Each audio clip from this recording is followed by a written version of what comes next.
ma tête sur YouTube. Il fait très chaud. Je prends un verre d'eau. Je vous recommande également de prendre un verre d'eau. Puis on va s'installer. Intro.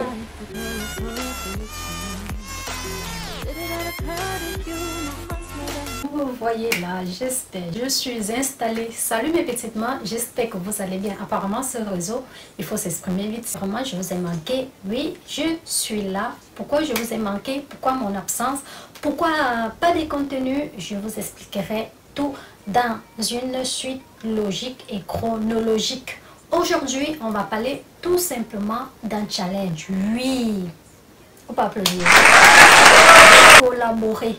J'ai challengé dans un groupe avec les youtubeuses. Maman, ça veut dire que je suis aussi importante dans la société. Et donc, pourquoi pas saisir l'occasion? Et je me suis lancée. Et donc, on va parler de ça. C'est qu'on va faire. J'ai concocté une vidéo spéciale challenge pour vous. Donc, à chaque fois, je vais identifier une numéro, appeler les noms de ces youtubeuses et vous irez tout simplement. Non, pas vous irez. Je vous demande ou je vous demanderai tout simplement d'aller faire un tour sur leur chaîne YouTube. Abonnez-vous si vous checkez les chaînes des autres collaboratrices. C'est l'objet, c'est le but de notre challenge. Faire découvrir les autres youtubeuses francophones coutues à travers nos différentes chaînes de... Alors, je vous cite les collaboratrices de ce challenge. Nous avons Tamodeuse, nous avons Ta Modeuse, le monde de Clealis, Pretty Hero, Bolo Style, KS Diane-Couture, vous avez Zena 33, vous avez Mixel Tida, je crois que... Et pourquoi j'ai cité tout le monde? Je ne me suis pas cité moi-même.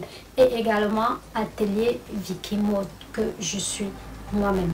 Dans cette collaboration, il s'agissait tout simplement de créer quelque chose, soit une robe, soit également un accessoire. Et moi, je me suis lancée de produire un accessoire. J'ai réalisé un sac inspiré d'une grande marque. Il coûte hyper cher. Il faut avoir 2000 balles, 3000 pour s'acheter un sac là-bas. Je vous mettrai la photo quelque part.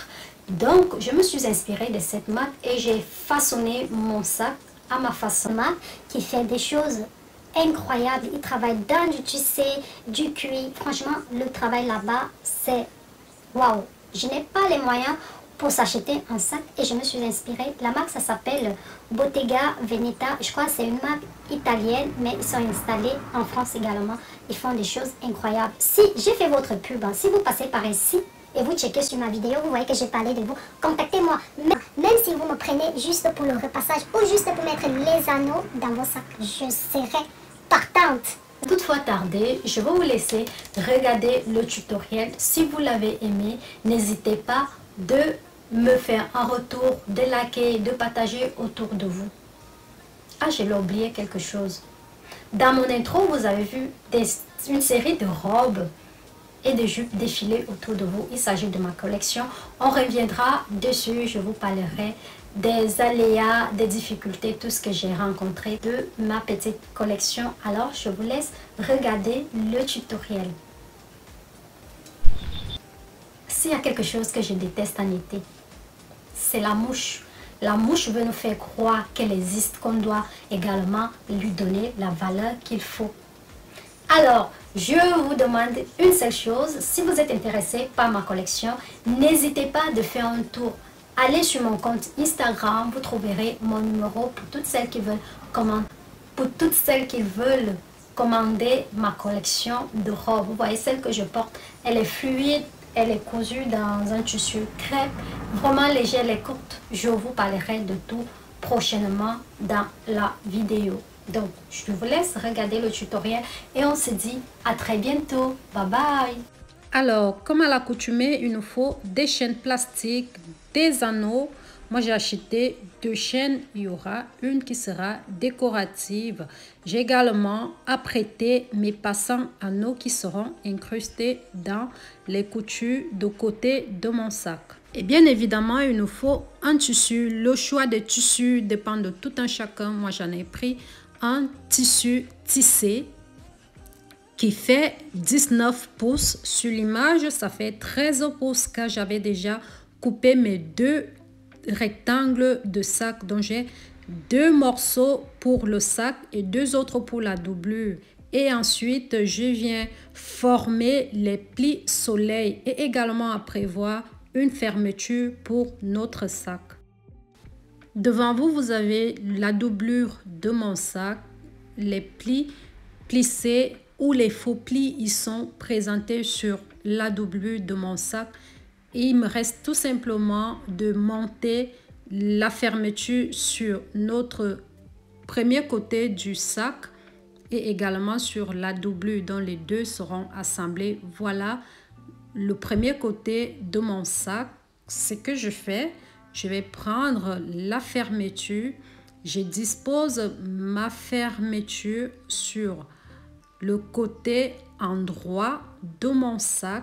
Donc, ma fermeture sera disposée endroit contre endroit. Par la suite, je vais poser la doublure de mon sac et je vais piquer à 1 cm, vraiment à la limite des dents. Alors, vous avez la fermeture qui est posée sur le côté du sac. Je viens maintenant prendre la doublure de mon sac que je dispose sur la fermeture et on va piquer.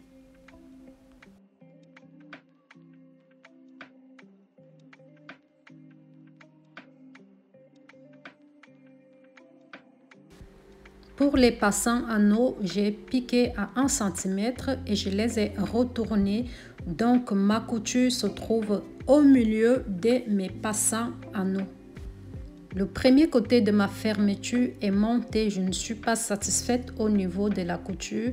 Je trouve qu'il y a encore de la matière de la fermeture qui se voit. Je veux vraiment que ça soit limite présentable, juste qu'on voit juste les dents.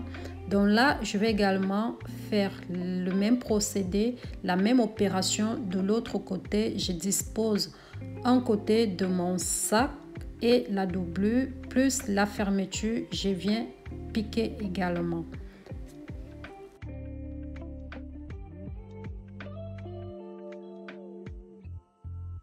Et voilà, la fermeture est montée. Ce que je fais par la suite, je descends de 7 cm, ça sera la limite où je vais incruster les passants de mes anneaux.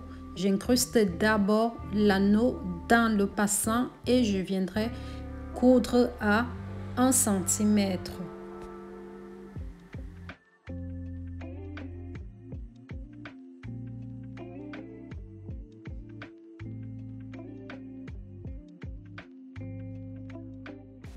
Ma prochaine étape est celle d'incruster, de mettre les anneaux dans mes passants et les incruster dans la couture de côté et je viens piquer à 1 cm. J'exécute également la même opération de l'autre côté de mon sac et je vais retourner. Mais avant de retourner, je dois également former le fond de mon sac. Ensuite, vous venez simplement piquer ces deux côtés-là. Vous surfilez également. Moi, j'ai surfilé mon sac car la matière, le tissé est tellement délicat. Donc, j'étais obligée de surfiler avant de retourner mon sac. Et là, je viens retourner tout simplement mon sac. J'espère que le résultat sera comme je le désire. J'ai également incrusté l'étiquette de Vikimode dans le sac. J'ai utilisé le thermocollant épais car j'ai constaté que le fond de mon sac n'était pas, le tombant n'était pas adéquat comme je le voulais. Donc j'ai thermocollé, j'ai utilisé un thermocollant plus épais pour donner la tenue de mon sac.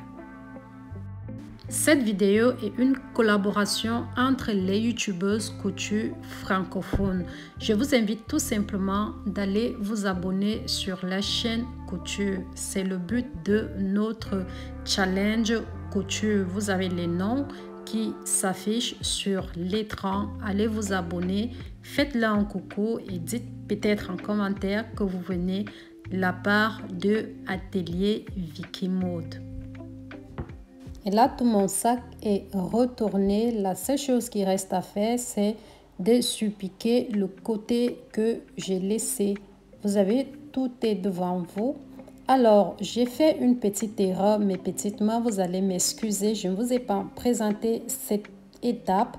Avant de retourner votre sac, vous devez piquer le fond de votre sac. Ce que j'ai fait, j'ai délimité 7 cm de chaque côté, 7 cm, et j'ai cousu à 1 cm. J'ai dégagé l'excédent du tissu et j'ai retourné.